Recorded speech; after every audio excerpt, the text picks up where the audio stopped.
दिवसापूर्वी पद्मावती मंदिरात चोरीचा धक्कादायक प्रकार घडला होता।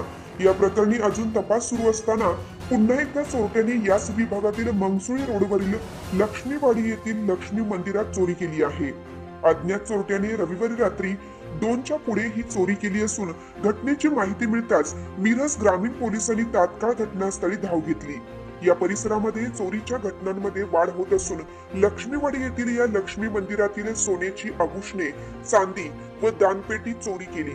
दानपेटीमधील पैसे काढून काही अंतरावर ओढा पात्रात ही दानपेटी फोडून फेकून दिल्याचं दिसून आलं।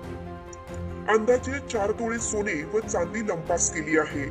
सीसीटीव्हीचे DVR ही चोरट्यांनी चोरून दिला आहे। घटनास्थळी पोलिसांनी भेट देऊन शोध मोहीम सुरू केली। अज्ञात चोरट्याच्या विरुद्ध गुन्हा दाखल करण्याचं काम उशिरापर्यंत सुरू होतं। नूतन पोलीस निरीक्षक मिरज येथे रुजू झाल्यानंतर सलग 2दा चोरीचा प्रकार या भागात घडून आला आहे।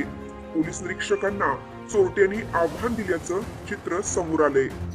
दाजीखोत माजी सरपंच, आमचं ग्रामदैवत लक्ष्मीवाडी हे बऱ्याच वर्षापासून प्रसिद्ध आहे। बऱ्याच 19-20ला कोरोना आला तरी सुद्धा या लक्ष्मीनं आमच्या गावातील एकाही नागरिकाला धक्का लावून दिला नाही। एवढं श्रद्धास्थान असलेलं हे देवस्थान हे पहिल्या प्रथम ही चोरी झालेली आहे। 1952ची स्थापना आहे। अशा बऱ्याच पिढ्या झाल्या पण चोरीचं कोणी ऐकलं नाही।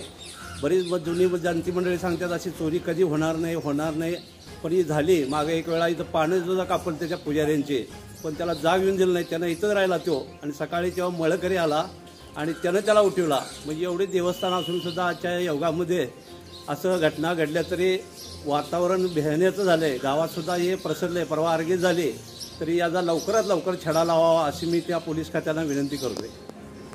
पहाटेच्या रात्री महालक्ष्मी मंदिर लक्ष्मीवाडी व आरग येथे चोरी झाली असून जवळजवळ 2.5 ते 3 तोळे सोने आणि 2 किलो चांदीच्या आसपास तसेच दानपेटी देखील येथून चोरीस गेलेली आहे। तसंच सीसीटीव्हीचे फुटेज, सीसीटीव्हीचे डिवायर देखील चोरीस घेऊन गेलेले आहेत।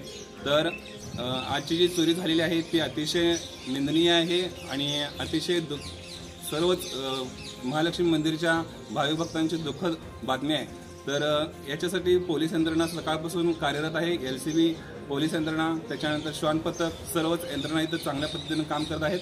त्यांना सर्वच नागरिकांना विनंती करतो की त्यांना सगळ्यांनी सहकार्य करावे व जवळच आपल्या लक्ष्मीवाडी गावातील कुठेतरी काहीतरी सुगाव लागला असेल तर त्यांनी प्रत्येकाने, नागरिकांनी किंवा शेतकऱ्यांनी जर काहीतरी मिळालं तर लगेच पोलिसांशी संपर्क साधून त्यांना माहिती द्यावी अशी मी त्यांना विनंती करतो।